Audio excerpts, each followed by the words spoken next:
arrived at the United Center for the 25th anniversary celebration of the Chicago Bulls' 1998 championship, he never expected to be turned away at the door. As Michael Jordan's older brother, the man who taught MJ his first fadeaway jumper and picked him first for neighborhood games, Larry had been to countless Bulls events over the decades. But on this night, a young security guard didn't recognize him, and his family pass was rejected as outdated. What followed wasn't just a story about a celebrity's family member being denied access. It was about how Michael Jordan, the fiercely competitive icon known for taking every slight as motivation, responded in a way no one saw coming. Rather than demanding an apology or creating a scene, MJ's response revealed the true measure of the man behind the legend, demonstrating that his greatest victory might not be any of his 6 championships, but rather the values that guided him, long after the final buzzer.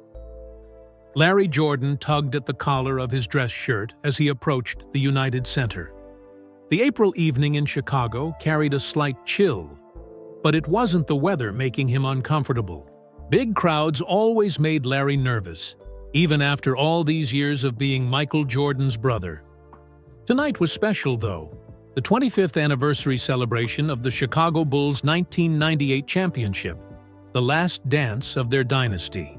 Larry wouldn't miss it for the world. Michael had personally asked him to come. "You're my good luck charm, Larry," Michael had said on the phone last week. "Always have been." Larry smiled at the memory as he reached into his pocket and pulled out his pass. It was different from regular tickets, a small card with the Jordan family crest that Michael had designed himself years ago for family members. Larry had kept his in perfect condition all these years, protected in a special sleeve. As he approached the VIP entrance, Larry noticed something different. New metal detectors had been installed, and security guards he didn't recognize were checking passes. "Evening," Larry nodded at the young security guard whose name tag read Darnell Wilson. "Big night tonight." Darnell looked up, his face serious. "Ticket or pass, sir?" Larry handed over his family pass. "Here you go." Darnell studied the pass, turning it over in his hands with a frown. "Sir, I'm not familiar with this type of pass. Where did you get this?" "It's a family pass. My brother Michael." "Your brother Michael?" Darnell raised an eyebrow, looking Larry up and down. Larry took a deep breath. He'd been through this before. At 63, with his gray-speckled hair and glasses, he didn't look much like his famous younger brother anymore. And he'd never been one to announce his connection to Michael unless necessary. "Yes, Michael Jordan. I'm Larry Jordan, his older brother." A couple waiting behind Larry perked up at the name, whispering to each other. Larry felt his cheeks warm. Darnell shook his head. "Sir, I have a list of all approved passes for tonight's event, and this doesn't match any of them. The family passes for tonight are digital, on phones." "Digital?" Larry blinked in confusion. "No, Michael always gives us these passes. I've been using this for years. I'm sorry, sir, but we've updated all our security protocols this year. I can't let you in with this." Darnell handed the pass back to Larry. More people had gathered behind Larry now, some watching the exchange with curious eyes. A woman whispered loudly to her husband, "Does he really think he's Michael Jordan's brother?" Larry felt a knot form in his stomach. The same knot he used to feel when he was younger, standing in Michael's growing shadow. "Listen, can you call someone? Maybe Marcus Taylor? He's Michael's personal assistant. Or John Rogers from Bulls Management? They know me." Larry tried to keep his voice steady. "Sir, there are a lot of people waiting to get in. If you don't have proper credentials, I'm going to have to ask you to step aside." Darnell gestured to the growing line behind Larry. "Could I at least use your phone to call my brother?" Larry asked, reaching for his own phone only to realize with a sinking feeling that it was dead. He'd used up the battery taking photos of Chicago on his way to the arena. "Sir, please step aside. I can't give my phone to guests." Darnell's voice had taken on the firm tone of someone used to dealing with difficult situations. Larry felt the stares of everyone in line. Some looked annoyed, others embarrassed for him. A few were taking out their phones, probably to record what they thought was someone trying to sneak in by claiming to be related to Michael Jordan.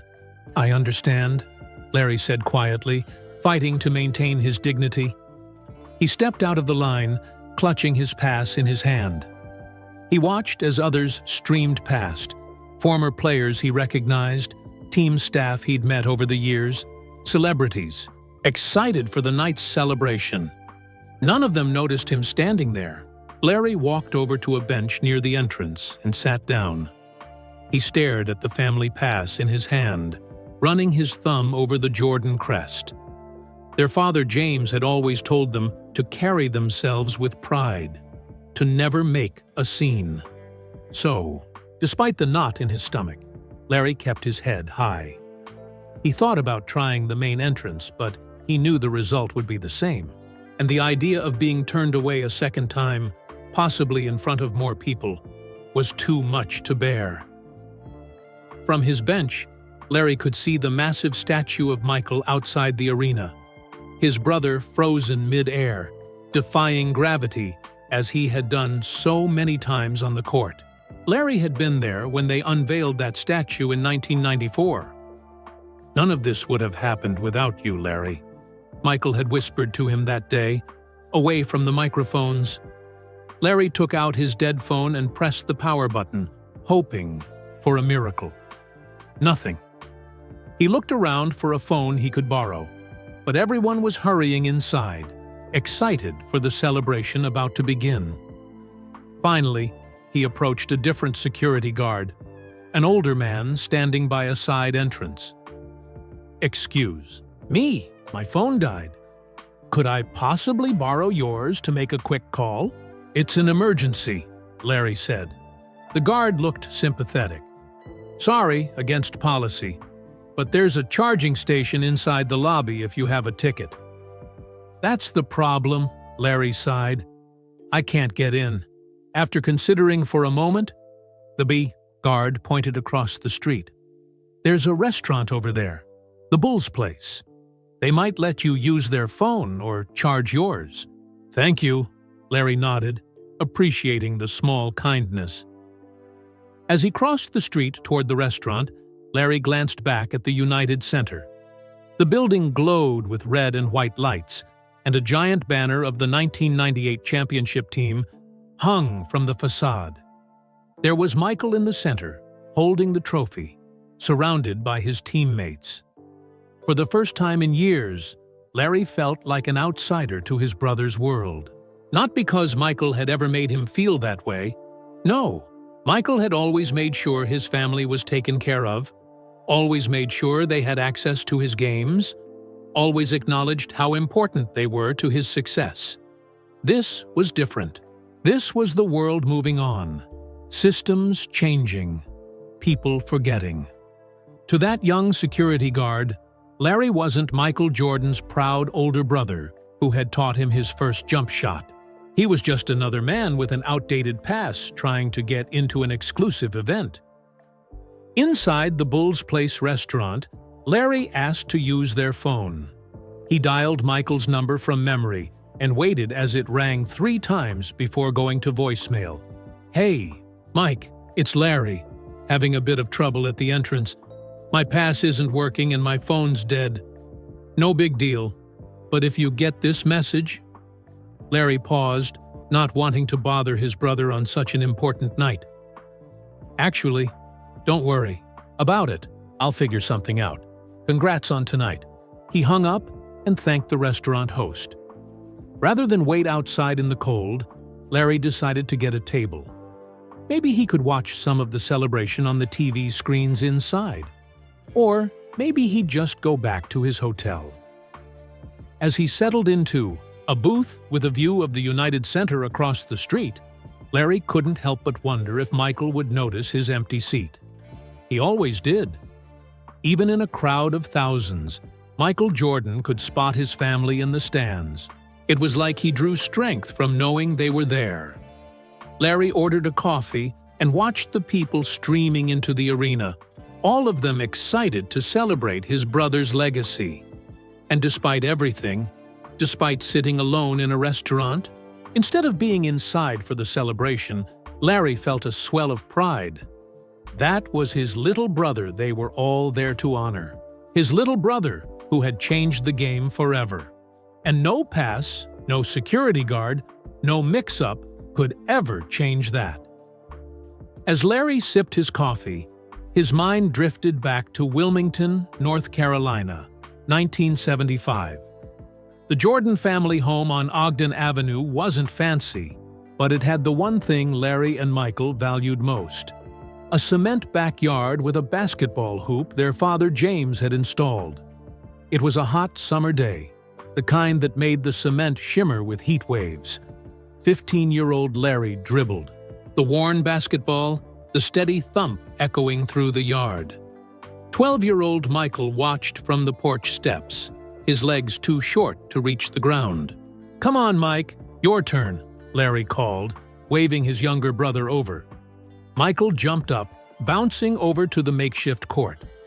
Even then, there was something different about the way Michael moved, a natural grace that made Larry shake his head in wonder. "Show me that move again," Michael said, his eyes focused on the ball in Larry's hands.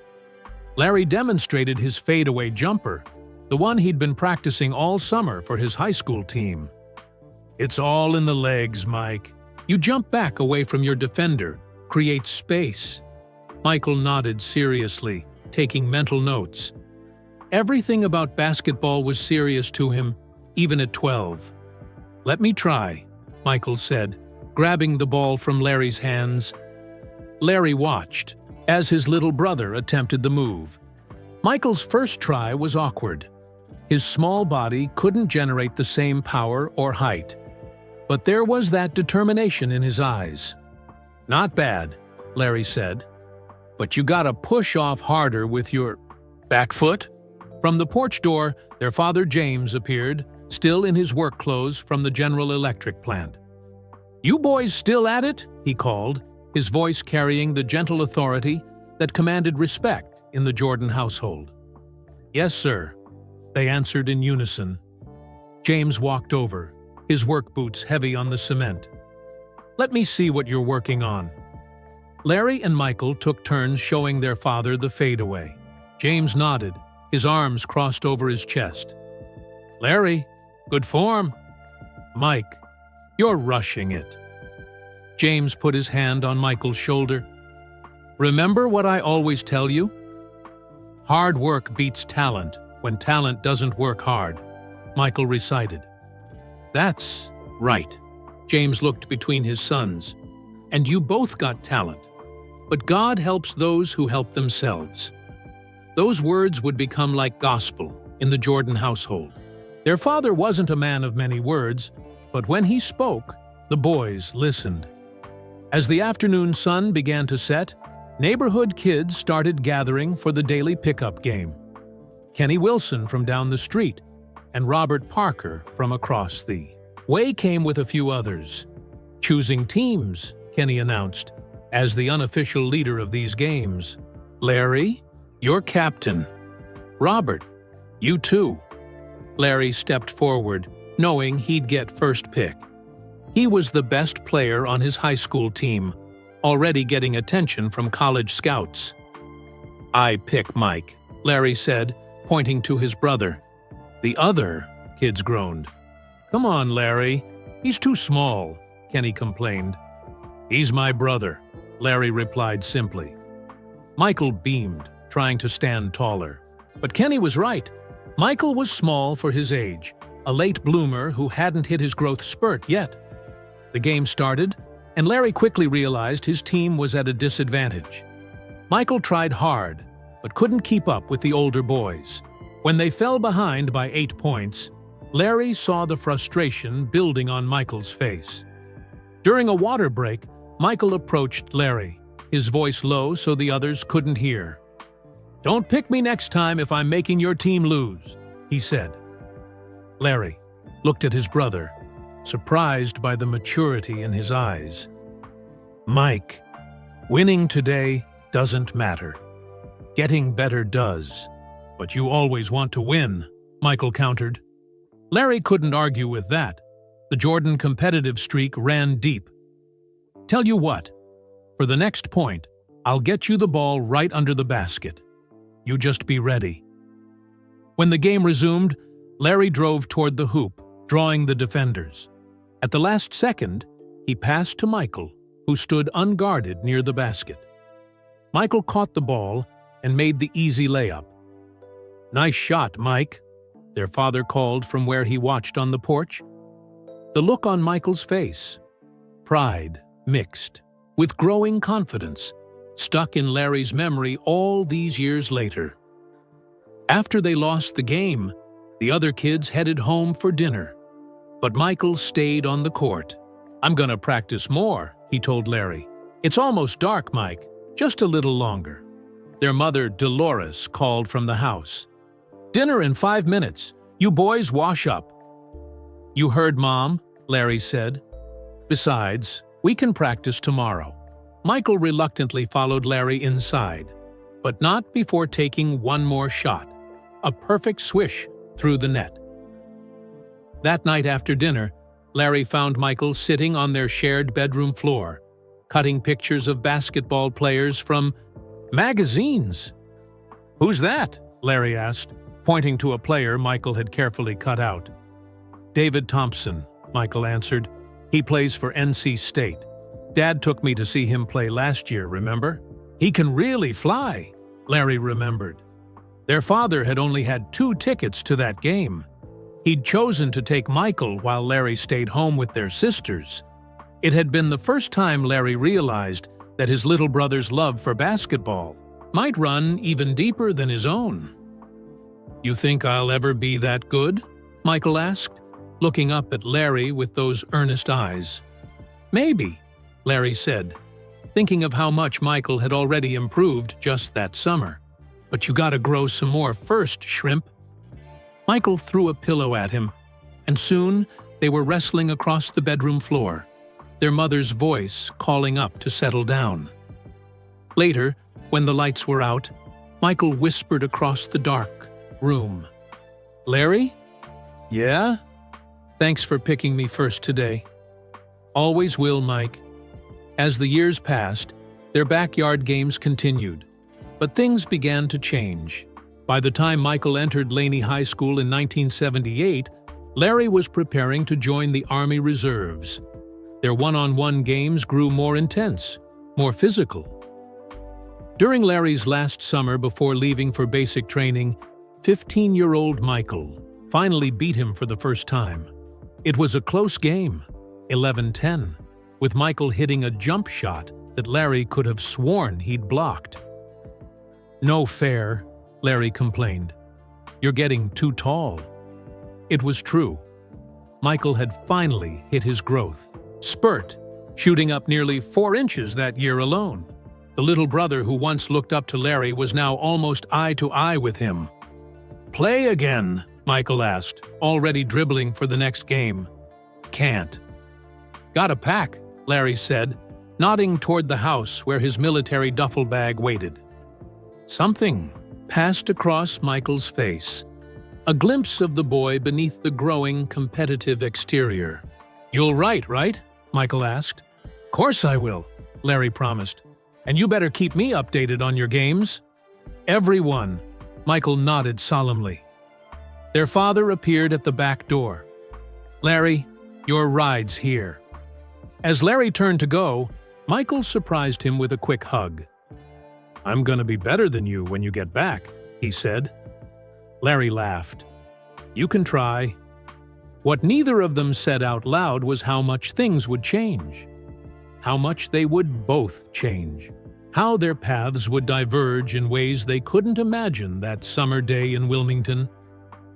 Larry looked out the restaurant window at the United Center, now glowing brightly against the darkening Chicago sky. He hadn't known back then that his little brother would become the Michael Jordan, that the fadeaway jumper he'd taught Michael would become one of the most famous moves in basketball history. All he'd known was that his brother loved the game as much as he did, maybe more. And now here he was, shut out of the celebration of his brother's greatest achievements. The irony wasn't lost on Larry. He'd never been jealous of Michael's success, only proud. But sometimes, life had a way of reminding you of your place in the story. Larry checked his watch. The ceremony would be starting soon. Maybe he should just head back to his hotel. But something made him stay, nursing his coffee and watching the United Center shine like a beacon across the street. He reached into his jacket pocket and pulled out his wallet.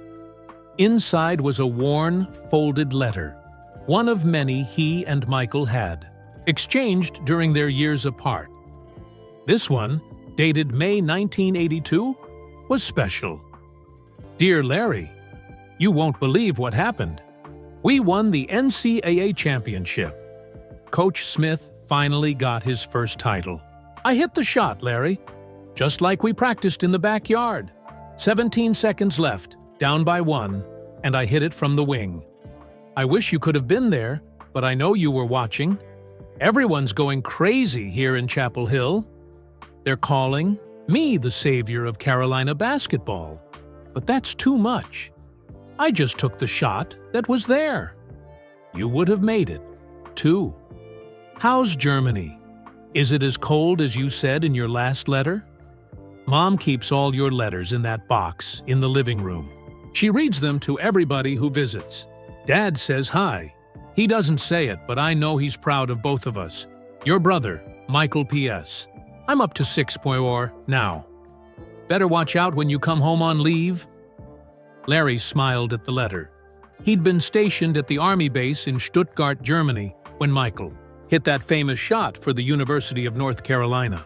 Larry had watched it on a delayed broadcast with other soldiers crowded around a small TV in the barracks. That's my brother, he'd shouted when Michael sank the game winner against Georgetown. The other soldiers had clapped him on the back, not fully understanding that they were witnessing the beginning of a legend. Larry had been so proud that day, but he also felt the first real twinge of something else. The realization that Michael was moving into a world he couldn't follow. While Larry was serving his country in the Army Reserves, Michael was becoming a star. Their paths had started to diverge when Larry graduated from Wilmington's New Hanover High School in 1978.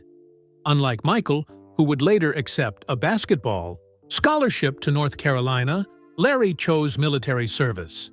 It wasn't that Larry lacked talent. He'd been a solid player himself, but Michael had that extra something, that drive that separated good from great. You're making a mistake, Michael had told him when Larry announced his decision to join the Army instead of pursuing college basketball. You could play somewhere. Not like you will, Larry had answered honestly. Besides, Dad thinks it's a good idea. Their father, James, had nodded in approval when Larry enlisted. The Jordan men believed in service, in hard work, in building something solid. James had worked at General Electric for decades, showing up every day, providing for his family with quiet dignity. Larry saw himself following a similar path. Michael, though. Michael was different. The waitress at the Bulls place refilled Larry's coffee, pulling him from his memories. You here for the ceremony? She asked, nodding toward the United Center. Sort of, Larry replied with a small smile. Big night for Bulls fans, she continued. 25 years since the last championship. Time flies, doesn't it? Sure does, Larry agreed. After she moved on to another table, Larry pulled out another letter from his wallet. This one from 1984, right after the NBA draft. Larry, I'm going to Chicago. 3rd pick overall. Can you believe Portland passed on me? They'll regret that, I promise. Mom's worried about me moving so far from home, but I told her Chicago's not that bad. Cold, but I'll get used to it. The Bulls aren't great right now, but that's going to change. How's Sergeant Jordan doing? Mom showed me the picture you sent in your uniform. You look like Dad. I've got to find an apartment in Chicago. Wish you could come help me look. But I know you've got responsibilities. Maybe you can visit once I'm settled. Your brother, Michael, the PE. Bulls had been terrible before Michael arrived. A struggling franchise in a city dominated by the Bears, Cubs, and White Sox. But Michael changed all that. Larry remembered visiting Chicago for the first time in 1985, standing in the old Chicago Stadium, amazed at how the crowd reacted to his little brother. "That's Air Jordan," people would shout as Michael soared through the air. The nickname had caught on quickly. Larry had been serving as a sergeant by then, based back in the States, but still committed to his military career. During his leaves, he would try to catch Michael's games when possible. Sometimes Michael would leave tickets for him, and Larry would sit quietly in the stands, just another fan to most people.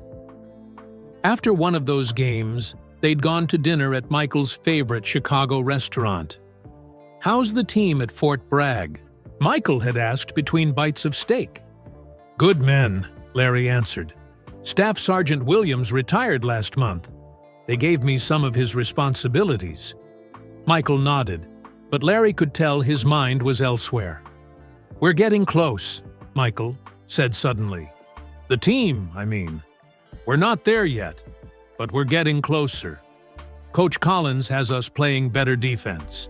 Larry recognized the look in his brother's eyes, the same intense focus he'd had as a kid shooting hoops until their mother forced them inside for dinner.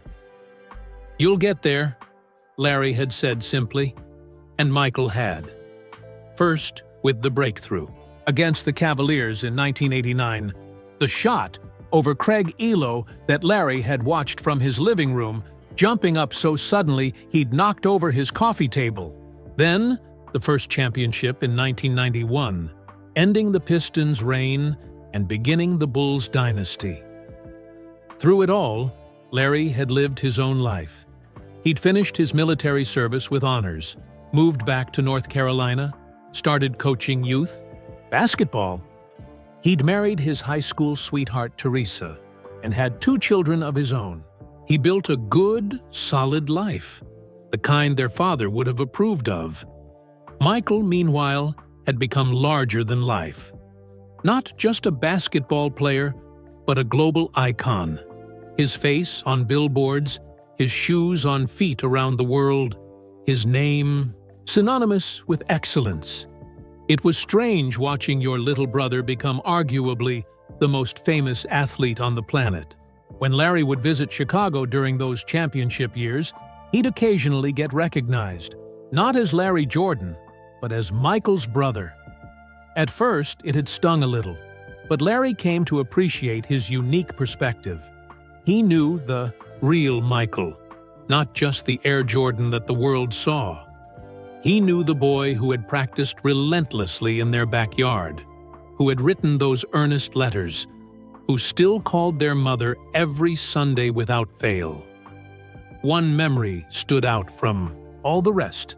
After their father James was murdered in 1993, a random act of violence that shattered their family, Michael had called Larry first.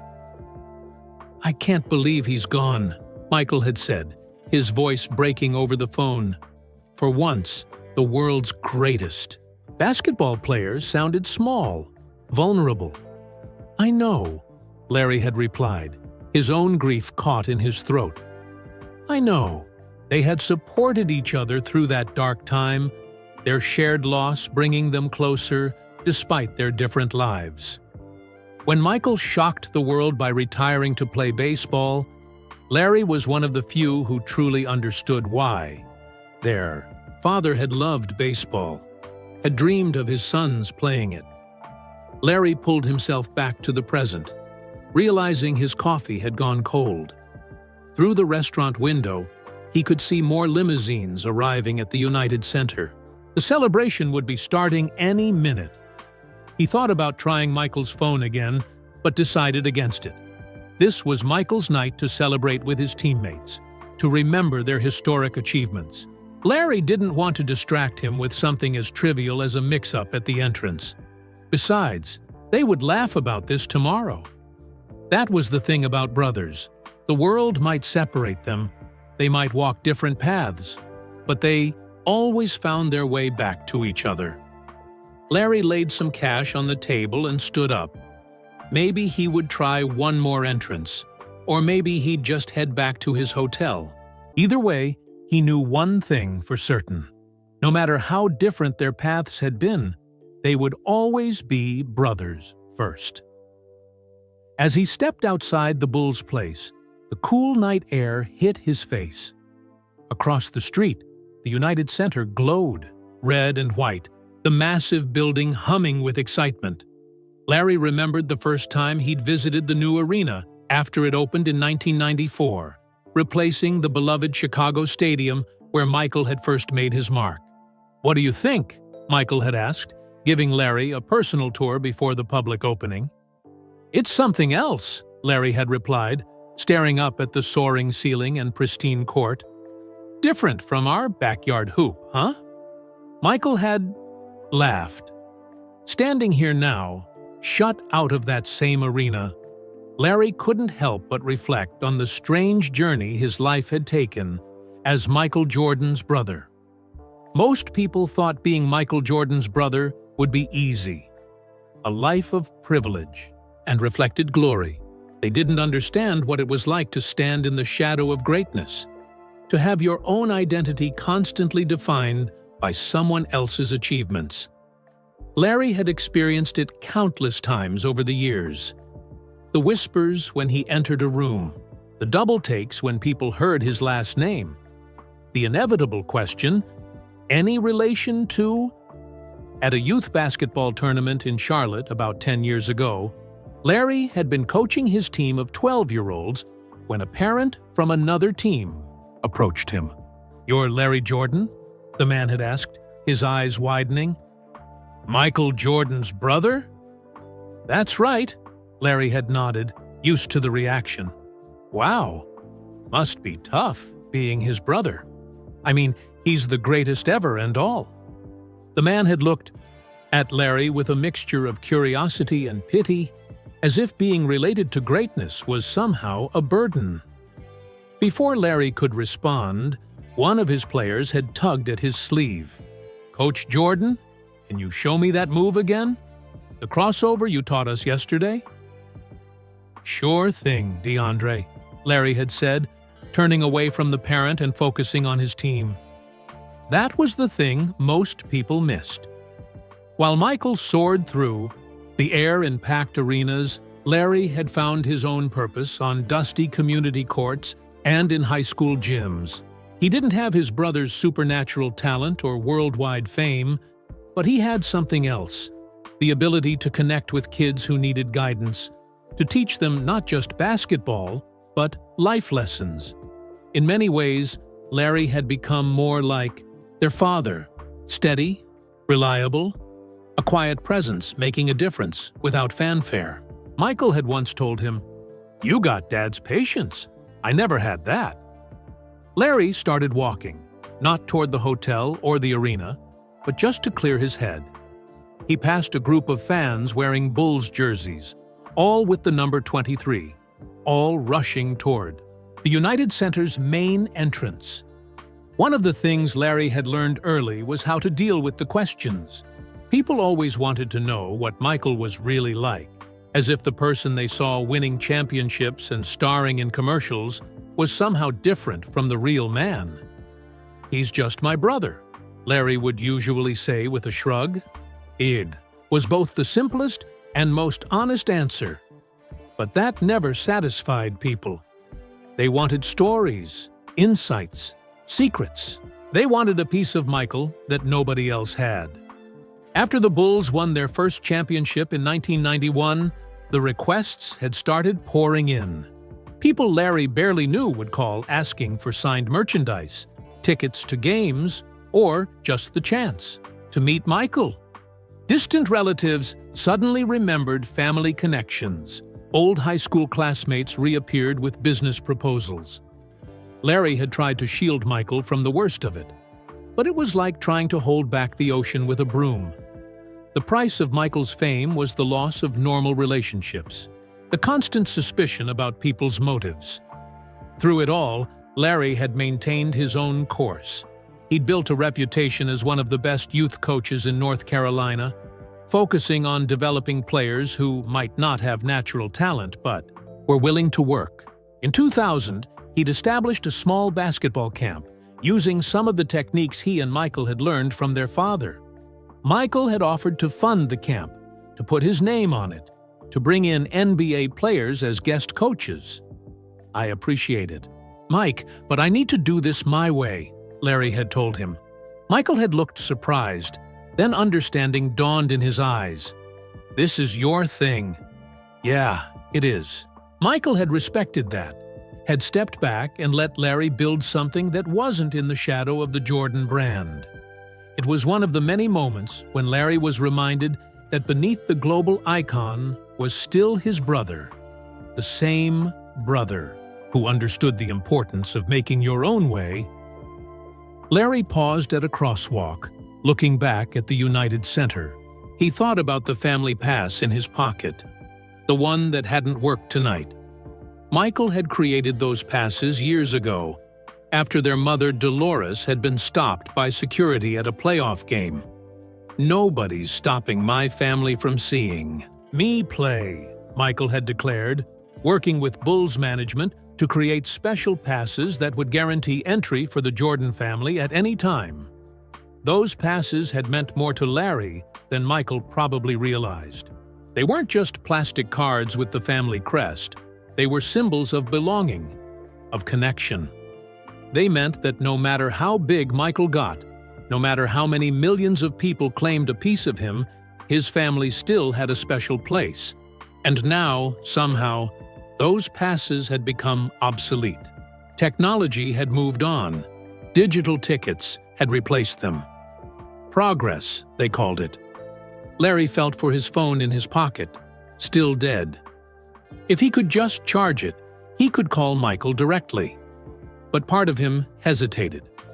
Michael had enough. Pressure tonight with the ceremony, the speeches, the expectations. The last thing he needed was his big brother complaining about a security issue. And there was pride, too. The same stubborn Jordan pride that had fueled Michael's legendary competitiveness. Larry didn't want to be the brother who couldn't handle himself, who needed Michael to swoop in and fix his problems. He was so lost in thought that he almost didn't hear someone calling his name. "Mr. Jordan? Larry Jordan?" Larry turned to see a young woman approaching, maybe in her early 20s, wearing a Bulls staff jacket. "Yes?" he responded cautiously, used to being approached by strangers but always a bit wary. "I'm Sophia Williams. I work for the Bulls community relations team," she explained, slightly out of breath. "I recognized you from the youth coaching summit last year. You gave a talk about developing fundamentals in young players." Larry nodded, surprised. Most people only recognized him because of Michael. "I saw you earlier at the VIP entrance," she continued. "There seemed to be some trouble?" "My pass didn't work," Larry explained simply. Sophia's face fell. "I'm so sorry about that. The new security system. We should have made sure everyone had the updated passes." She hesitated. "I was going to say something, but by the time I got approval to help, you were gone." "It's okay," Larry assured her. "These things happen." "No, it's not okay," Sophia insisted. "Your brother has done so much for this organization, and so have you with all your community work." She reached into her jacket and pulled out a digital pass card. "I brought this for you. It's a special staff override. It'll get you in through any entrance." Larry took the card, touched by the gesture. "Thank you, Sophia. I appreciate it. The ceremony's already started, but you haven't missed much," she added. "Just some introductions." As they walked back toward the arena together, Sophia asked, "Is it hard, being Michael Jordan's brother?" It was the question Larry had been asked hundreds of times, but something about her genuine curiosity made him consider his answer more carefully than usual. "It's not hard being his brother," Larry said finally. "Michael's a good brother. Always. Has been. What's hard sometimes is being seen only as Michael Jordan's brother. Like that's my entire identity." Sophia nodded thoughtfully. "I think I understand. It's like you're standing in his shadow." "I used to think of it that way," Larry admitted. "But shadows aren't always bad things. Sometimes they provide a different perspective, a different kind of clarity. Michael's in the spotlight. I can see things from the shadows that he can't always see." They reached the VIP entrance where Larry had been turned away earlier. The same security guard, Darnell, was still there, now looking uncomfortable as he recognized Larry. "Mr. Jordan, he began. "It's fine," Larry said, holding up the pass Sophia had given him. "No hard feelings." As Darnell scanned the pass and the door opened, Larry turned back to Sophia. "Thank you again." "Enjoy the ceremony, Mr. Jordan," she smiled. "Your seat is right next to your brother's." Larry nodded, taking a deep breath as he stepped into the United Center. The familiar sounds and smells of the arena welcomed him. The squeak of shoes on hardwood from somewhere inside, the faint scent of popcorn, the buzz of thousands of voices. He was where he belonged, walking the path that paralleled his brother's. Not identical, not in the same spotlight, but moving in the same direction nonetheless. Different paths, but the same destination. And as he made his way toward the court where Michael waited, Larry felt a sense of peace. Standing in shadows had taught him something important, that sometimes the quieter path led to exactly where you were meant to be. Meanwhile, inside the Arena's VIP preparation area, Michael Jordan checked his watch for the third time in 15 minutes. The ceremony commemorating the 25th anniversary of the Bulls' 1998 championship was about to begin, but something felt off. Michael scanned the room filled with his former teammates, Scottie Pippen adjusting his tie in a corner mirror, Dennis Rodman with his ever-changing hair color, bright green today, entertaining a group with wild stories, Steve Kerr quietly checking his phone, and Phil Jackson, still imposing with his tall frame and thoughtful eyes, speaking with Bulls management. They were all here, except one person. "Has anyone seen Larry?" Michael asked, interrupting a conversation between team officials. The Bulls' current president, a young executive who'd been just a fan during the championship years, looked confused. "Your brother? I thought he was flying in tomorrow." "No." Michael shook his head, his expression serious. "He was supposed to be here an hour ago." Michael pulled out his phone, scrolling through his messages. No texts from Larry. He checked his call log and noticed 3 missed calls from Larry's number. About 45 minutes ago, he'd been in a pre-ceremony interview and had his phone on silent. Something wasn't right. Larry was never late. If anything, he was always early, a habit their father had instilled in both of them. "Mike, they need you for the final sound check," said Marcus Taylor, Michael's personal assistant for the past decade, approaching with a clipboard. "In a minute," Michael replied, already dialing Larry's number. The call went straight to voicemail. "Larry, it's Mike. Call me back. Where are you?" He hung up, his brow furrowed with concern. "Everything okay?" asked Scottie Pippen, approaching his former teammate and noticing his expression. "Larry's not answering. He should have been here by now," Michael replied. "Maybe traffic?" Scottie suggested. "It's crazy out there tonight.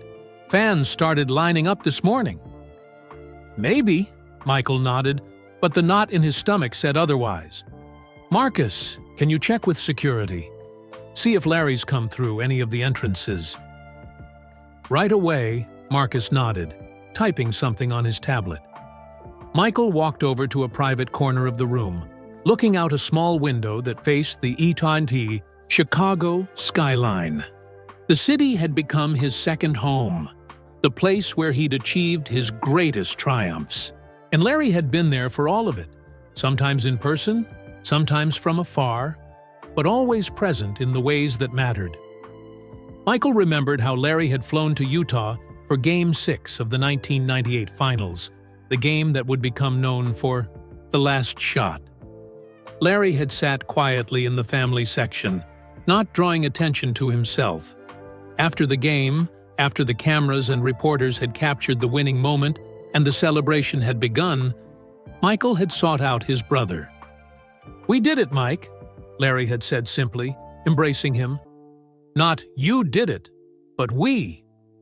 That was Larry, always including himself in Michael's journey, always part of the foundation that supported the legend. And now he wasn't here. Marcus returned, his expression troubled.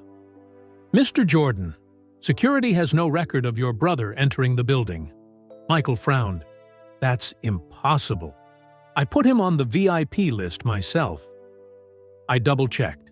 His name is there, but no one matching his description has come through any of the special entrances. Michael felt a surge of worry. It wasn't like Larry to miss something this important, and it wasn't like him not to call if there was a problem. "Try his phone again," Michael instructed, turning back to the window. As Marcus dialed, Phil Jackson approached. "We're starting. In 5 minutes, Michael." Michael nodded, his mind still on his brother. "Phil, have you seen Larry?" The former coach shook his head. "Not yet. Is everything okay?" Before Michael could answer, the event coordinator appeared. "Mr. Jordan, we need you in position.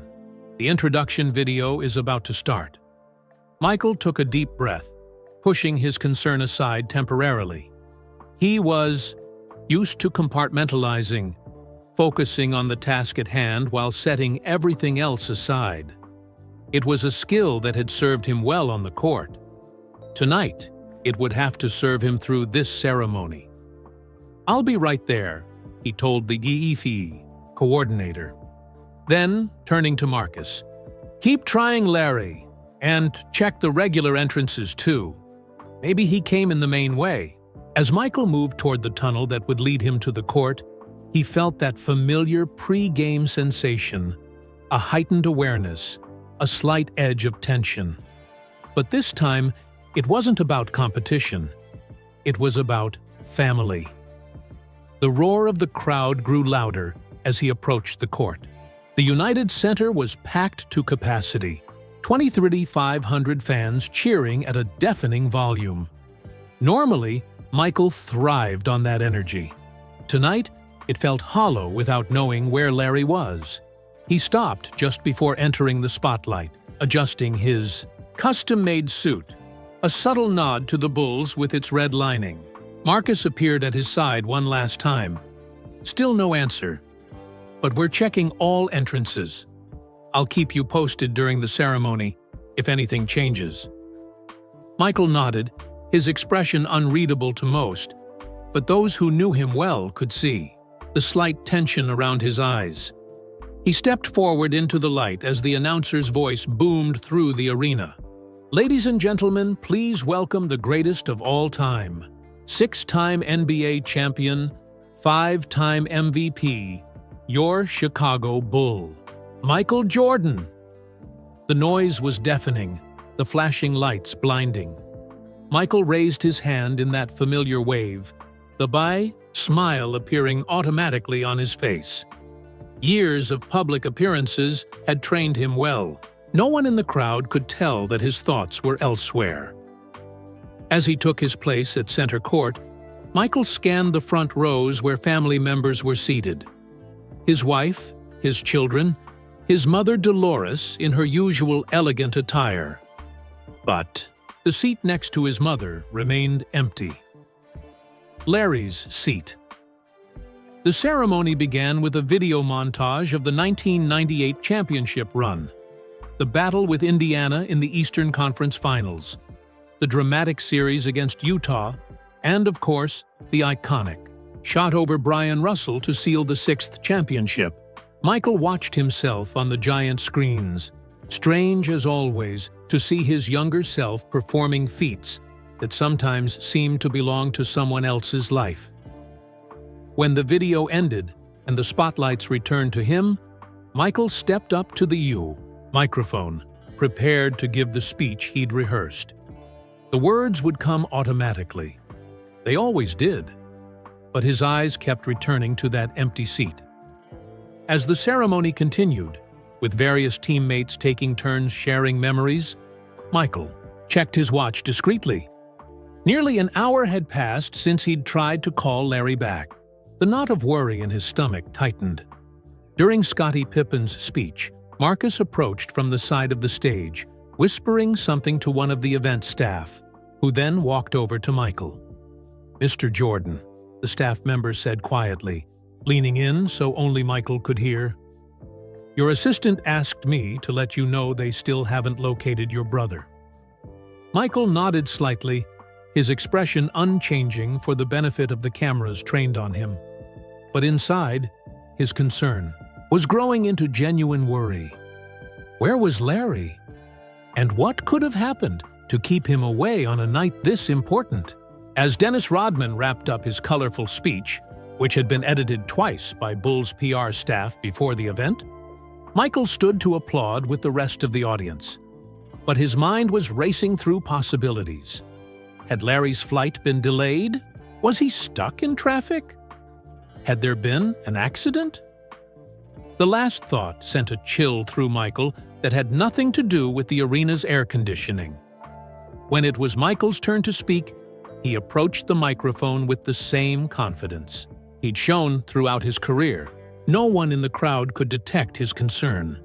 That was another skill he'd perfected over years in the spotlight. The ability to shield his private thoughts from public view. 25 years ago, he began, his deep voice echoing through the United Center. We accomplished something special together, not just as a team, but as a city. The words flowed smoothly, just as they had during rehearsal. Michael spoke about dedication, about teamwork, about the journey that had led to that sixth championship. But as he spoke, he caught sight of his mother's face in the front row, her eyes occasionally drifting to the empty seat beside her. Dolores Jordan had always been the heart of their family, strong, steady, unwavering in her support. Michael could read the worry in her eyes now, the same worry he felt. As he concluded his speech to thunderous applause, Michael made a decision. He needed to find out what had happened to Larry, ceremony or no ceremony. While the spotlight shifted to a special musical performance, Michael slipped backstage where Marcus waited. "Anything?" Michael asked, his voice tense. "Nothing yet," Marcus replied. "I've checked with every entrance. His name is on the list at all of them, but no one's seen him." "What about his hotel? Have you called there?" "Yes," they said he checked. "In this morning, but left around 5 p.m., presumably to come here." Michael checked his watch. It was now after 8 p.m. 3 hours. Where could he be for 3 hours? "Should I call the police?" Marcus asked hesitantly. "Not yet," Michael decided. "Let me try something first." He pulled out his phone and opened a special app, one that few people knew about. Years ago, after a series of concerning incidents with overzealous fans, Michael had convinced his immediate family members to install a location-sharing app. It was a precaution they rarely used, valuing their privacy, but it existed for emergencies. Michael tapped on Larry's icon, but the app showed his location as unavailable.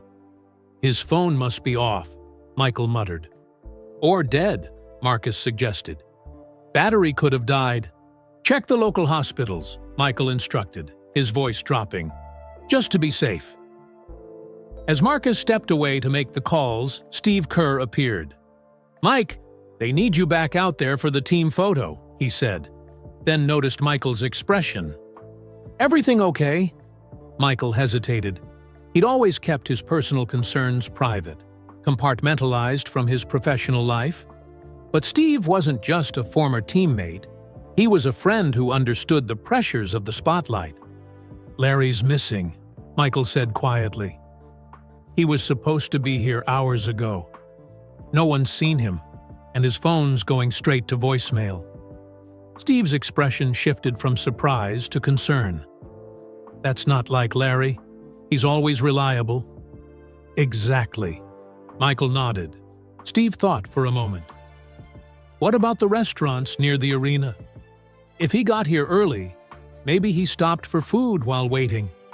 It was a simple suggestion, but one that hadn't occurred to Michael or Marcus in their increasingly worried state. "Good thinking," Michael said. "Marcus, check." "I'll do it," Steve interrupted. "You need to be out there for the photos.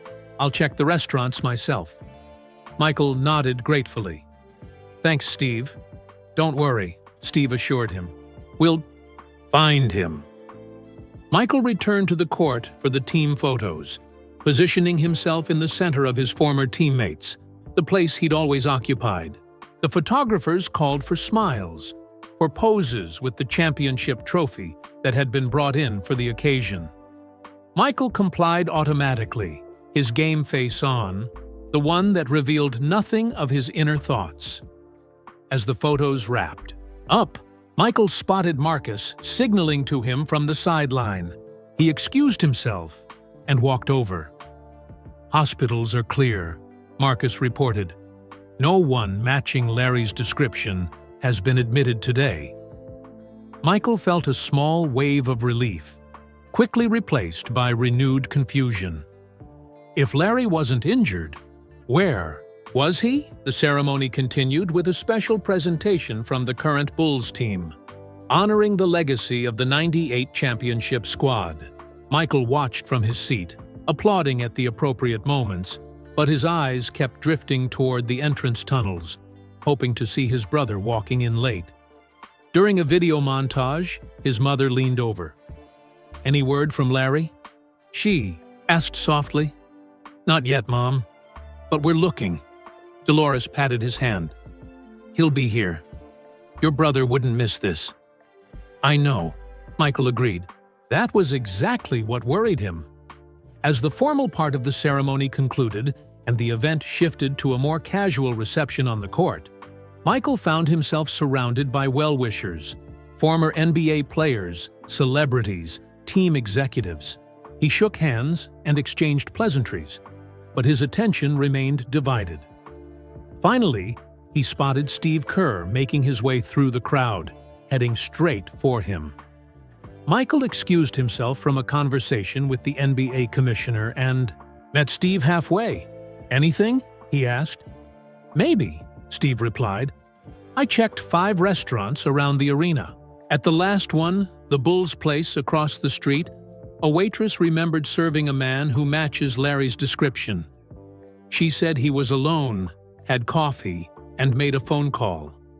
"When was this?" "About 2 hours ago. She thinks he left around 30 minutes ago, but she wasn't sure where he went." "Did she say if he seemed okay?" Michael pressed.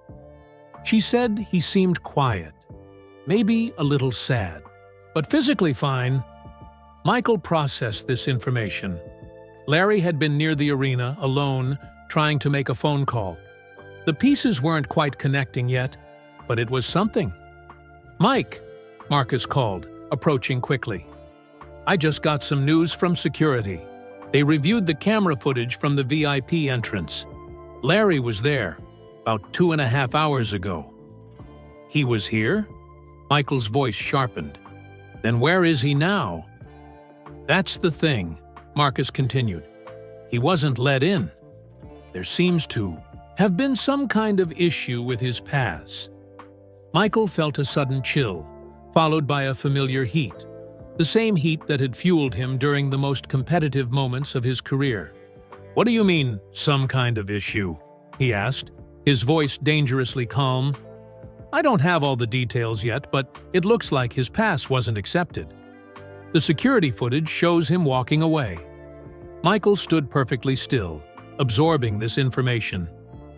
His brother, the person who had been there from the beginning, who had taught him his first basketball moves, who had supported him through every triumph and challenge, had been turned away from Michael's own celebration. The thought was almost incomprehensible. "Find out exactly what happened," Michael instructed, his voice controlled but intense. "And find Larry. Now!" As Marcus hurried away, Phil Jackson approached, his observant eyes taking in the situation. "Family issue?" he asked quietly. Michael nodded. Larry was turned away at the entrance. His pass didn't work. Phil's eyebrows rose slightly, the closest he typically came to showing surprise. "That's unfortunate. What can I do to help?" "Finish out the ceremony," Michael decided. "I need to find my brother." Phil nodded, understanding as always. Family first, Michael. Always. It was something Phil had preached throughout their years together. That basketball was important, but family was sacred. It was one of the many reasons Michael respected him. As Michael prepared to leave the reception, Rachel Nichols from ESPN approached with a camera crew. "Michael, we're live in 30 seconds for your exclusive interview," she said brightly. Michael looked at her, then at the exit, weighing his options. The interview had been arranged months ago, promised to the network as part of the anniversary coverage. "I need to reschedule," he said firmly. Rachel's professional smile faltered. "But we're about to go live to millions of viewers. We've been promoting this all week." Michael met her gaze. "Something more important has come up." Before she could respond, Marcus returned, his expression urgent. "Mr. Jordan, we found out what happened. Security has identified the guard who turned your brother away. His name is Darnell Wilson." Michael nodded, his decision made. "Where is he now?" "Security office, near the west entrance." "Bring him to the private lounge," Michael instructed. "I want to hear exactly what happened." As Michael turned to leave, Rachel called after him. "Michael, please, just 5 minutes for the interview." But Michael Jordan was already walking away, his focus singular as it had always been when something truly mattered. The celebration could wait. The interviews could wait. Right now, nothing was more important than finding his brother and making things right. Michael moved through the corridors of the United Center with purpose, nodding briefly to those he passed, but not stopping. The United Center had always been his arena, the place where his legend had grown, where banners bearing his number hung from the rafters. Tonight, it felt different. Tonight, it felt like the building itself had betrayed him by turning away his brother. Marcus kept pace beside him, typing rapidly on his tablet. "Security is bringing Darnell Wilson to the lounge as requested. I've also sent people to check the Bulls' place again and the surrounding blocks." "Good," Michael replied, his voice tight. "And my mother?" "Phil Jackson is keeping her company, keeping things normal. She knows we're handling it." Michael nodded. Phil would understand how to manage the situation discreetly. The last thing he wanted was for his mother to worry more than necessary. They reached the private lounge, a luxurious space normally reserved for the highest-level Bulls executives and special guests. Tonight, it would serve a different purpose. "Tutwatsifif, this Darnell arrives," Michael said to Marcus. "I want you to record everything he says. Not on video, just audio. I want a record." "Of course!" Marcus nodded, slightly surprised by the request, but not questioning it. Michael paced the room while they waited, his mind racing through the possibilities of what might have happened. Larry was not confrontational by nature. If his pass had been rejected, he would have tried to explain, but he wouldn't have made a scene. That was never his style, which meant something else had gone wrong, something that had made Larry walk away rather than insist on his rightful place. The door opened and a young security guard entered, escorted by the head of arena security. Darnell Wilson looked 2D2, be in his mid-20s, tall and fit, his uniform pressed and proper. Right now, however, he looked like he might be sick. "Mr. Jordan," the head of security began, "this is Darnell Wilson. He was working the VIP entrance earlier tonight." Michael nodded, studying the young man's face. "Thank you for coming, Darnell. I understand you had an interaction with my brother this evening." Darnell swallowed visibly. "Yes, sir, Mr. Jordan. I didn't realize it was your brother at the Tweed time." "Why don't you tell me exactly what happened?" Michael said, gesturing to the chairs. "Have a seat." It wasn't a request. Darnell sat on the edge of the chair opposite Michael, his posture straight, eyes darting nervously between Michael and Marcus, who had positioned himself near the door. "Start from the beginning," Michael prompted, his voice calm but carrying that unmistakable intensity that had intimidated countless opponents on the court. "I was at the VIP entrance, checking passes," Darnell began, his voice slightly unsteady. "It was busy, a lot of people coming in at once. This gentleman, your brother, he presented a pass I wasn't familiar with." "What kind of pass?" Michael asked. "It was a physical card, with some kind of family crest on it. But our system was updated last month. All the VIP passes for tonight's event are digital, with QR codes." Darnell's fingers twisted together nervously. "I told him I couldn't accept that pass." "And what did my brother say?" "He explained that you had given him the pass, that he'd used it for years. He said he was your brother." Darnell's eyes dropped to the floor. "But we get that a lot, sir. People claiming connections to celebrities to try to get in." Michael's jaw tightened slightly. "So you didn't believe him?" "I followed protocol," Darnell said defensively. "I checked the approved list of physical passes, and his wasn't on it. I asked him to step aside so I could help other guests." "Did he become angry? Raise his voice?" Michael asked, though he already knew the answer. "No, sir. He was very polite. Disappointed, but polite. He asked if he could use my phone to call someone, but we're not allowed to do that. It's against security policy." Michael nodded, picturing the scene. Larry, always dignified, standing aside rather than creating a disturbance. It was precisely what their father would have done. "Did anyone else witness this?" Michael asked. "Yes, there were other guests in line. Some of them were watching." Darnell shifted uncomfortably. "A few of them were taking pictures with their phones." Michael's expression darkened at that detail. The idea of his brother being humiliated while strangers recorded it on their phones made his blood run cold. After he stepped aside, Michael continued, "What happened next?" "He walked away. I had to keep processing the line, so I didn't see where he went." Marcus, who had been quietly taking notes, spoke up. "Did you report this interaction to your supervisor?" "Not immediately," Darnell admitted. "It wasn't until later, when they started asking about a missing VIP, that I realized." His voice trailed off. Michael stood up and walked to the window, looking out at the Chicago skyline. The same view he'd been enjoying earlier, before he knew what had happened to Larry. The same city that had embraced him as its hero for decades. "How long have you worked security here, Darnell?" he asked without turning around. 6 months, sir." "Do you know who built this arena?" "The city of Chicago, I guess?" Darnell responded, confusion evident in his voice. Michael turned back to face him. This arena exists because of what we accomplished here.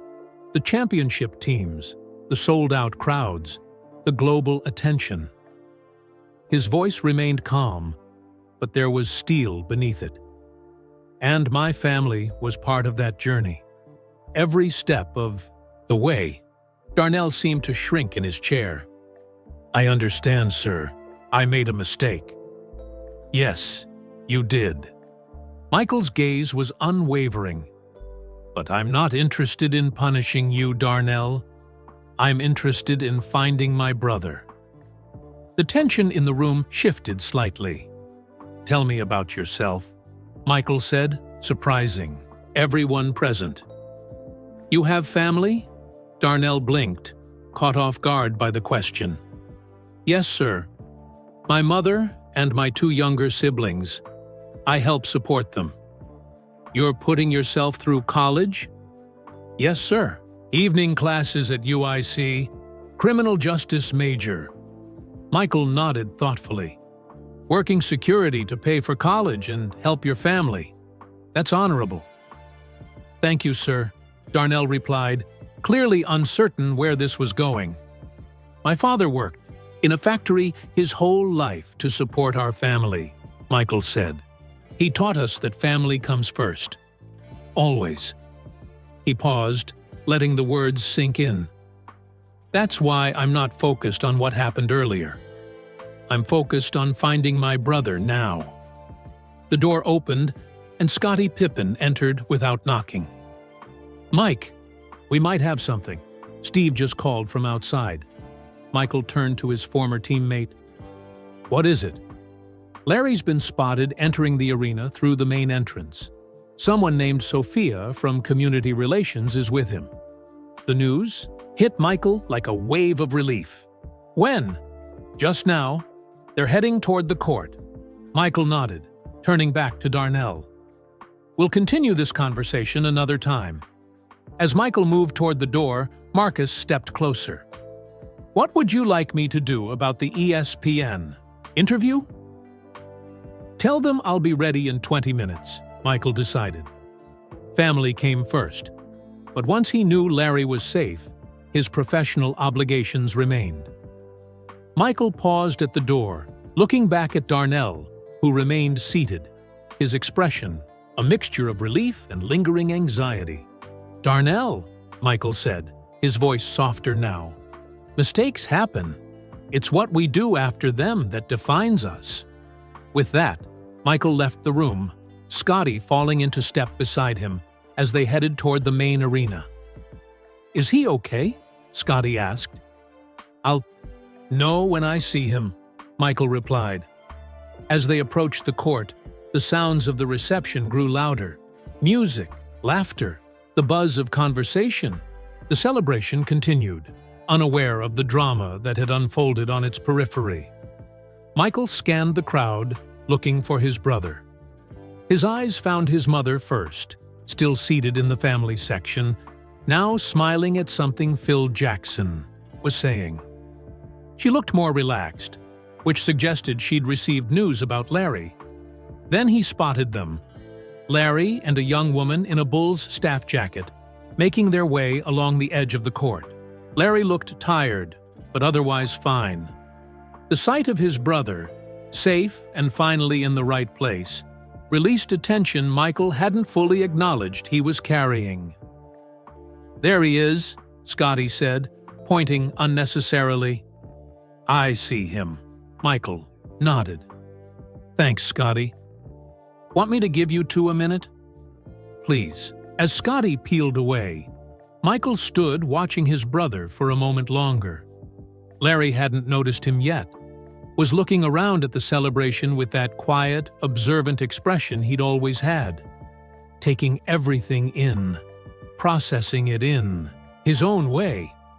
Michael moved through the crowd toward him, people parting instinctively to let him pass.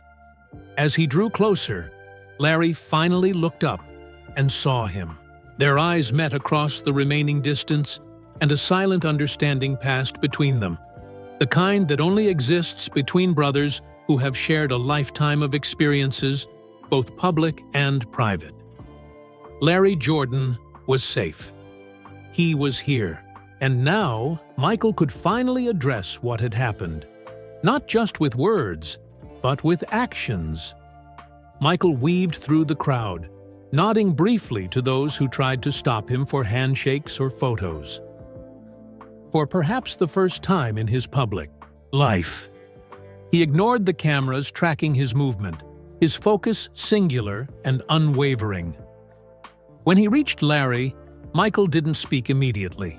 Instead, he placed a hand on his older brother's shoulder, a simple gesture that carried the weight of their shared history. "You made it," Michael said finally, his voice low enough that only Larry could hear. Larry nodded, a small smile crossing his face. "Better late than never." The young woman in the Bulls staff jacket stood nearby, watching their reunion with a mixture of relief and professional satisfaction. "This is Sophia Williams," Larry explained. "She works in community relations. She recognized me from a coaching summit last year and helped me get in." Michael turned to Sophia, his expression warming. "Thank you for helping my brother." "Of course, Mr. Jordan," Sophia replied. "It was the least I could do. Your brother has done amazing work with youth basketball programs." Michael noticed how she had recognized Larry for his own accomplishments, not just as Michael Jordan's brother.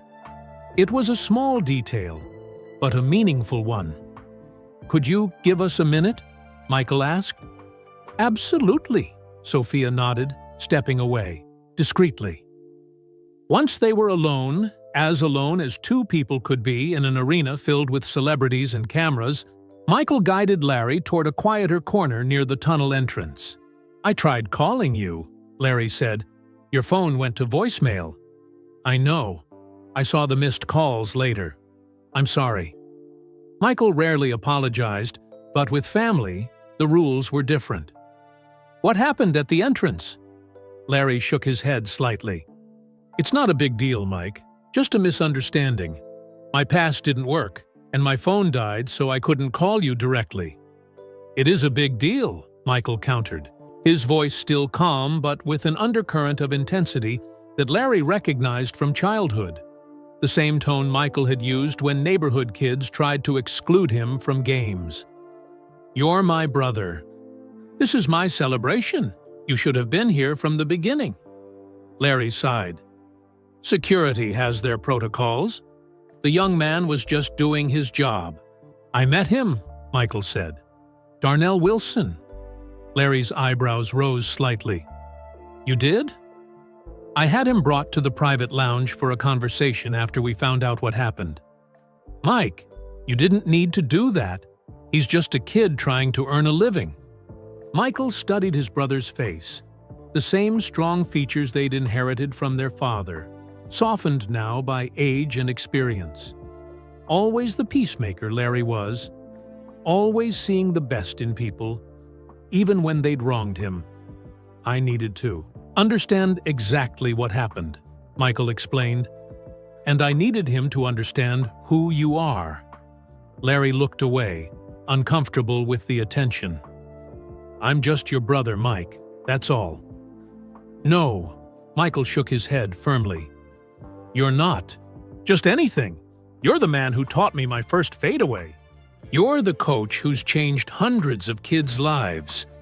You're Larry Jordan." The words hung between them, heavy with meaning. Michael had spent his life in the spotlight, while Larry had built a quieter legacy. But in Michael's eyes, they stood as equals, two brothers who had traveled different paths but carried the same values. "I hear you've been making quite a name for yourself with that youth program," Michael said, changing the subject slightly. "Trying to," Larry nodded. "We've got 20 kids now who might have college potential. Not all of them have natural talent, but they've got heart. Just like someone else I know," Michael smiled. "Remember Kenny Wilson from down the street? Always. Picked you first for teams, even though I complained. Larry chuckled. Kenny had good judgment. I was taller back then. But I worked harder, Michael countered with his familiar competitive glint. Always did, Larry agreed. Their mother approached, her face lighting up at the sight of her two sons together. Larry, you're here? Dolores embraced him warmly. We were worried about you. I'm fine, Mom, Larry assured her. Just a little mix-up at the entrance. Dolores looked between her sons, her perceptive eyes missing nothing. Is everything sorted out now? Almost, Michael replied. He turned to Marcus, who had appeared discreetly at his elbow. Is everything ready for the ESPN interview? Yes, sir. They're set up in the media room whenever you're ready. Tell them I'll be there in 5 minutes, Michael decided, and have Darnell Wilson brought there as well. Marcus looked surprised but nodded. Right away, Larry frowned. Mike, what are you planning? Nothing dramatic, Michael assured him. Just making things right. Dolores touched her younger son's arm. Michael, remember what your father always said about forgiveness. I remember, Mom. Michael nodded. I also remember what he said about respect. Their father James had been a man of firm principles. Forgive mistakes, he'd taught them, but always ensure respect is maintained. It was a delicate balance that had guided both brothers throughout their lives. Your seat's next to mine, Michael, told Larry. It's been empty all night. Let's get you settled in, and then I need to take care of something. As they walked toward the family section, people noticed Larry's arrival. Scottie Pippen approached, extending his hand. Larry, good to see you, man. We were starting to worry. Thanks, Scottie. Good to see you, too. Dennis Rodman bounded over, his green hair making him impossible to miss. The other Jordan arrives. Now the party can really start. The warmth of the welcome made it clear that Larry wasn't just Michael's brother to these men. He was part of the extended Bulls family, a quiet presence who had been there through the championships, the celebrations, and the challenging times. After getting Larry settled with their mother and the rest of the family, Michael made his way to the media room. His mind was working through exactly what he wanted to do. This wasn't about punishment or creating a scene. It was about something more important: dignity and respect. The media room was set up for the ESPN interview, with lights, cameras, and Rachel Nichols waiting with her microphone and list of questions. To the side stood Darnell Wilson, looking uncomfortably out of place among the media professionals. Michael, Rachel greeted him with a professional smile. Thank you for making time. We're ready when you are. One moment, Rachel, Michael replied, walking over to Darnell first. The young security guard straightened his posture as Michael approached. Mr. Jordan, Michael held up a hand to stop him. Darnell, I've been thinking about our conversation. Yes, sir. You made a mistake tonight, but as I said before, we all make mistakes. What matters is what comes next. Michael's voice was low but clear. I was in your position once, young, trying to prove myself, following the rules as I understood them. Darnell listened intently, surprise evident in his expression. You're working security to put yourself through college. To help your family, Michael continued. I respect that. My father did the same. Worked hard to give his children opportunities. Thank you, sir, Darnell managed. Here's what's going to happen, Michael said. You're going to join me for this interview. You're not going to be fired or punished. Instead, you're going to help me make a point about something important. Darnell's eyes widened. An interview? On ESPN? With you? Not the whole interview, Michael clarified. Just a moment at the beginning. Can you do that? Yes, sir. If that's what you want. Michael nodded, then turned to Rachel, who had been watching the exchange with professional curiosity. "Rachel, I'd like to make a small adjustment to our interview," he said. "Of course," she replied, though her expression showed slight concern. "What did you have in mind?" "I want to start by introducing Darnell here. He's going to help me tell a story about family and second chances." Rachel, ever the professional, quickly adjusted. "That sounds compelling. We can absolutely make that work." As the camera crew made the necessary arrangements, Michael took a moment to center himself. This wasn't the dramatic confrontation many might have expected from the famously competitive Michael Jordan. There would be no public dressing down, no demand for apology, no flexing of celebrity power. Instead, he was choosing a different path, one that would teach a lesson while preserving dignity for everyone involved. It was the path his father would have chosen. "We're ready, Mr. Jordan," the producer called. "Live in 30 seconds." Michael took his position beside Rachel, gesturing for Darnell to stand nearby. 3, 2, 1. "I'm here with Michael Jordan at the 25th anniversary celebration of the Chicago Bulls' historic 1998 championship," Rachel began, her voice polished and enthusiastic. "Michael, thank you for joining us during this special night." "Thank you for having me, Rachel," Michael replied. "Before we discuss the anniversary, I understand there's someone you'd like to introduce?" Michael nodded, gesturing Darnell forward. "This is Darnell Wilson. He works security here at the United Center. Earlier tonight, he was following protocol when my brother Larry arrived with an outdated pass. As a result, my brother was initially unable to join our family for tonight's celebration."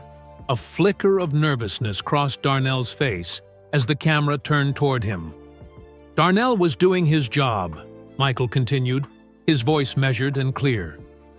"But tonight reminded me of something important that I learned from my father. That family comes first, and that how we handle our mistakes matters more than the mistakes themselves." Rachel, sensing the significance of the moment, asked, "And your brother is here now?" "Yes," Michael nodded. "He's with our mother and the rest of the family, where he belongs." Michael turned slightly toward Darnell, including him in the conversation. "Darnell here is working his way through college, supporting his family while he does it. He represents the next generation of young people trying to build something meaningful with hard work and dedication. I respect that." Darnell swallowed visibly, clearly moved by Michael's words. "So tonight isn't just about celebrating a championship from 25 years ago," Michael concluded.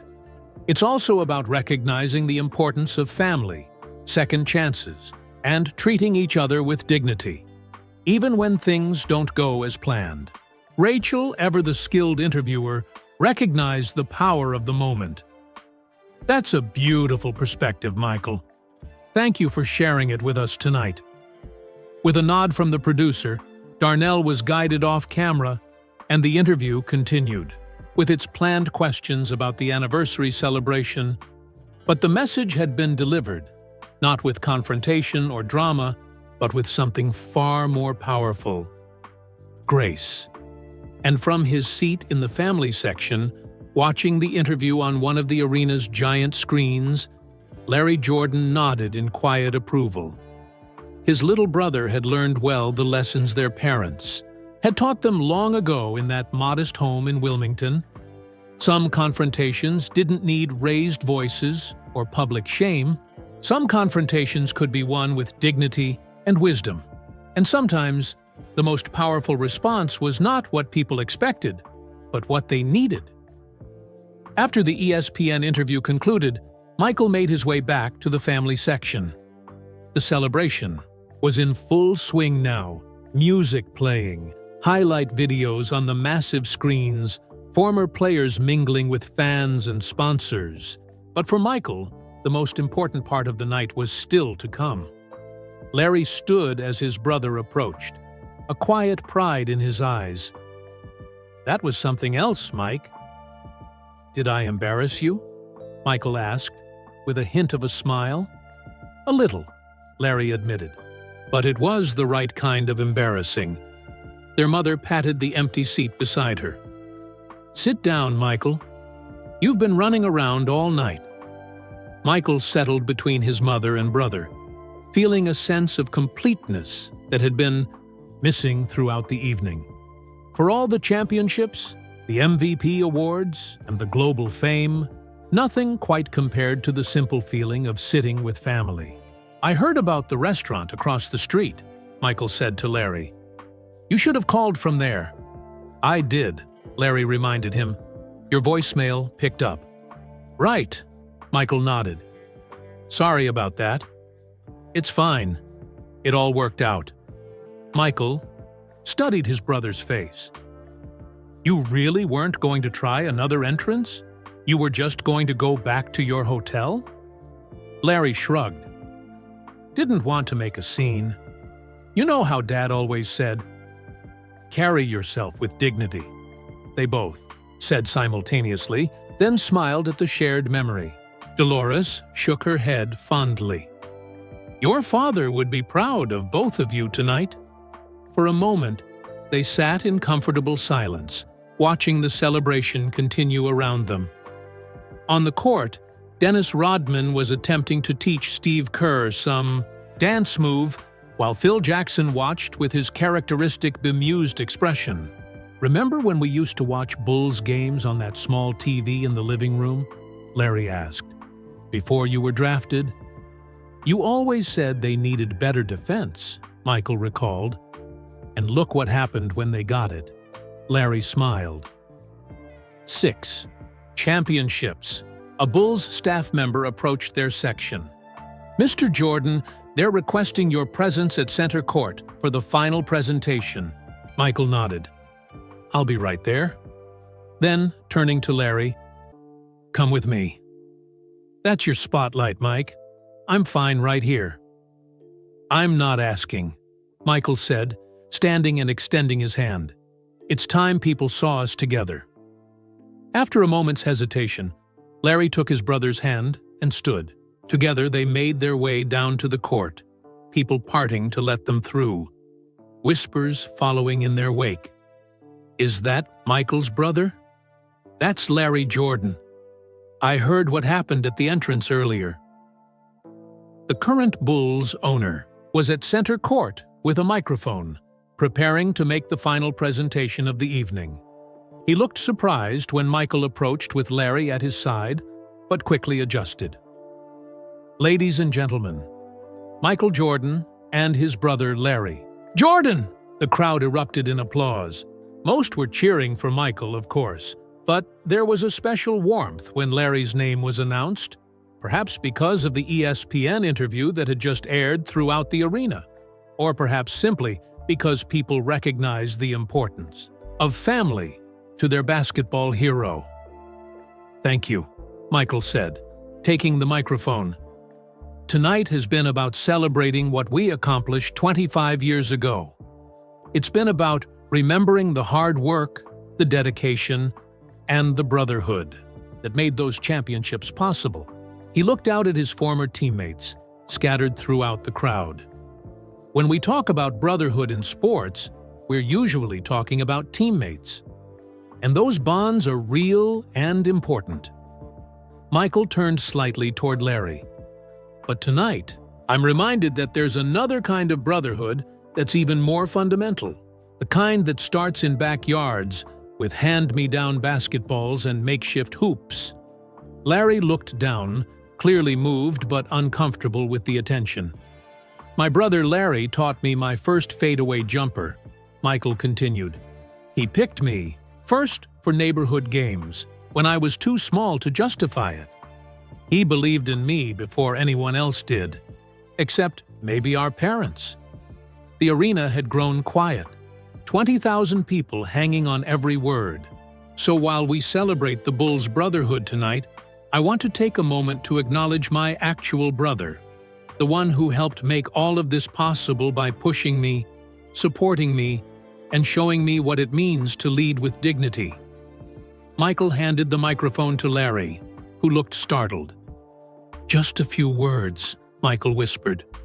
Larry cleared his throat, finding his voice. "I'm proud of my brother. Always have been. Not just for what he accomplished on the court, but for who he is as a person. Our parents raised us to value family, hard work, and treating people right. Michael has honored those lessons throughout his career, and he honored them again tonight." He handed the microphone back quickly, more comfortable coaching from the sidelines than speaking at center court. As the crowd applauded, Michael did something unexpected. He pulled Larry into a hug, a real one, not the brief camera-ready embraces he usually offered in public settings. It was the kind of hug they'd shared after their father's funeral, the kind that spoke of a bond that transcended basketball, fame, and time. When they separated, both brothers had suspiciously bright eyes. "Let's get out of here," Michael suggested quietly. "I've had enough ceremony for one night." "Where to?" Larry asked. "There's a small Italian place a few blocks from here. Private room in the back. Just family." "Sounds perfect." As they walked off the court together, side by side, the spotlight followed them for a moment before fading away. The cameras caught their matching strides, the similar set of their shoulders, the unmistakable signs of brothers who had started life's journey together. The celebration would continue without them. The highlight reels would play, the sponsors would mingle, the fans would cherish their memories. But the most important part of the evening had already happened. A brother had found his way back to where he belonged, not through special treatment or privilege, but through the recognition of his own worth. And for the Jordan brothers, that was victory enough for one night. The next morning, the incident at the United Center had already made headlines.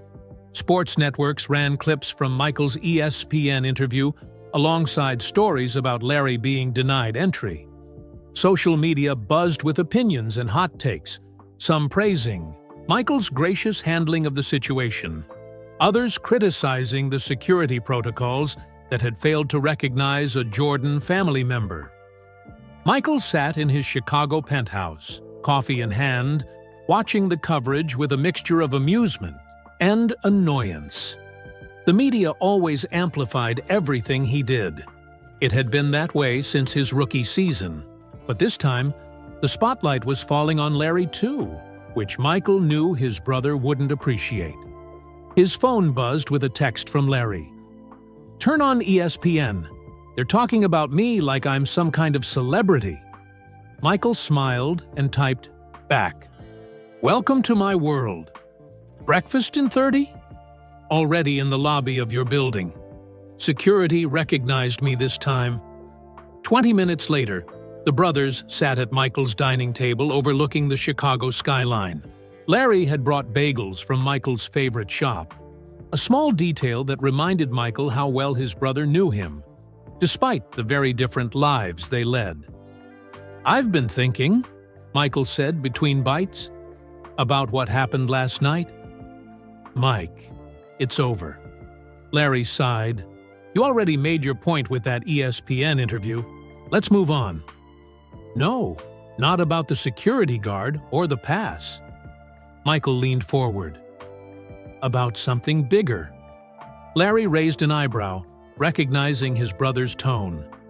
It was the same one Michael had used before announcing his first comeback, before launching his shoe brand, before every major decision he'd ever made.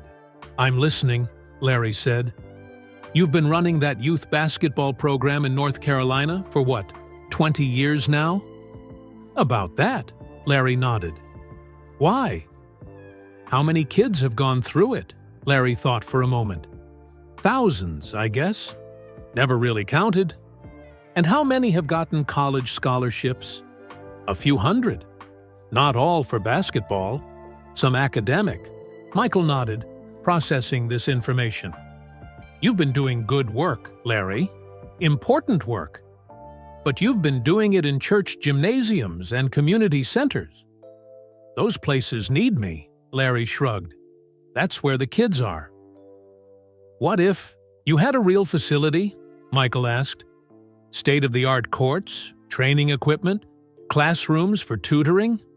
Larry set down his coffee cup. That would be something, but places like that cost millions. I know, Michael said simply. The implication hung in the air between them. Larry shook his head slowly.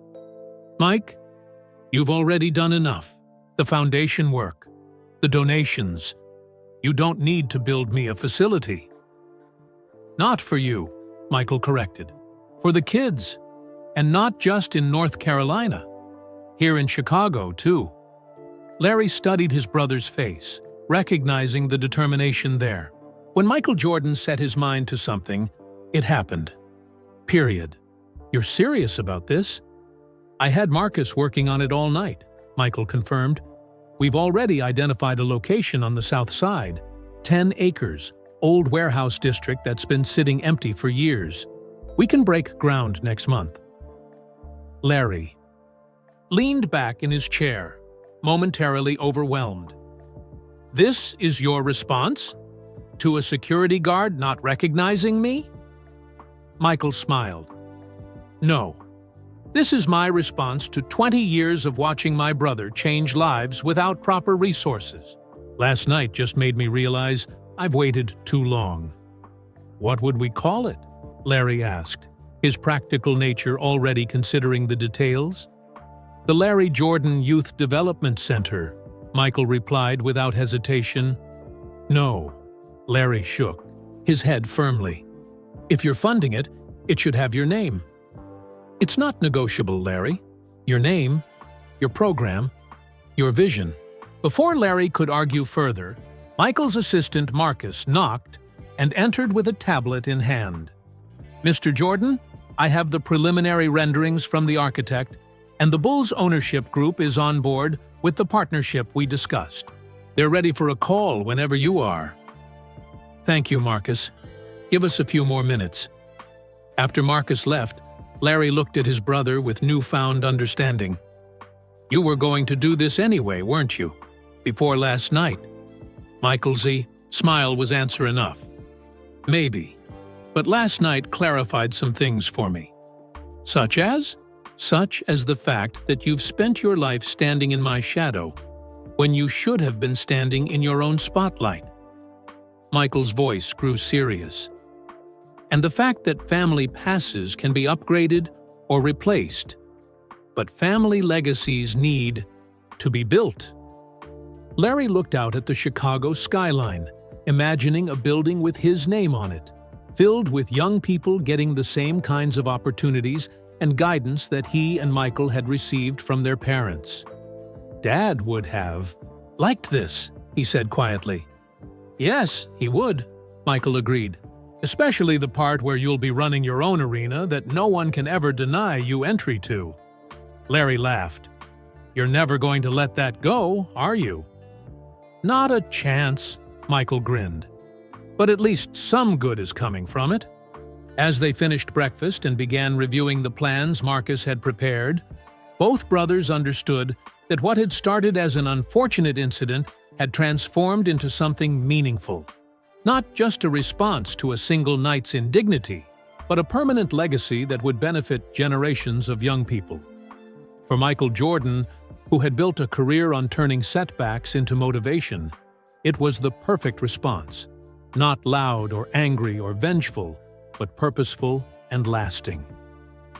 And for Larry Jordan, who had spent a lifetime teaching young people to believe in themselves, it was the perfect validation of his own path. Sometimes the most powerful responses weren't about making noise or seeking attention. Sometimes they were about building something that would stand long after the headlines had faded and the social media chatter had moved on to the next controversy. Sometimes the best response was creating a door that would always remain open. 1 week later, under a bright Chicago sun, a crowd gathered on the city's south side. The vacant warehouse district that had stood empty for years was now filled with people, cameras, and a sense of anticipation. A large sign covered by cloth stood at the center of the gathering, waiting to be unveiled.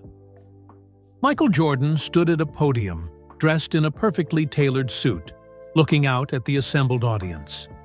Media outlets lined the back, their cameras trained on the basketball legend. In the front rows sat children from local schools and community programs, their eyes wide with excitement. Beside Michael stood Larry, looking slightly uncomfortable in his own suit, but standing tall nonetheless. Their mother, Dolores, sat in the front row, elegant as always, pride evident in her smile. "Thank you all for coming today," Michael began, his deep voice carrying across the crowd.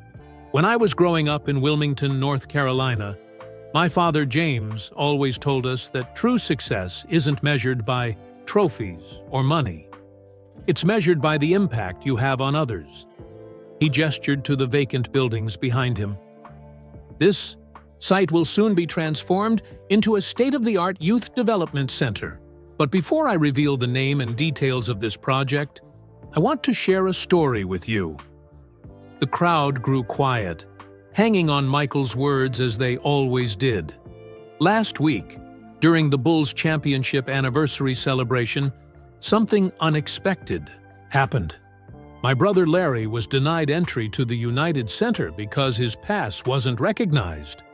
A murmur ran through the crowd.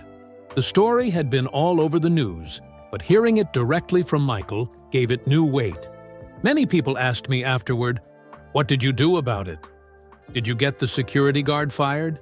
Did you demand an apology?" The truth is, I did something much better. I listened. Michael turned slightly toward his brother. "I listened to Larry talk about the youth basketball programs he's been running for decades. Programs that have helped thousands of kids find their path, not just in basketball, but in life. Programs that have been operating in whatever gyms and community centers he could find." Larry shifted his weight, his eyes now fixed on the ground. He'd never been comfortable with praise, especially public praise. "When I was 12 years old," Michael continued, "Larry taught me how to do a fadeaway jumper in our backyard. He picked me first for neighborhood games when I was too small to deserve it. He believed in me before anyone else did. And for the past 20 years, he's been doing the same thing for kids across North Carolina and beyond." Michael paused, looking out at the children in the audience. Every successful person has someone who opened a door for them at a crucial moment. For me, that person was my brother Larry. He gestured to the cloth-covered sign.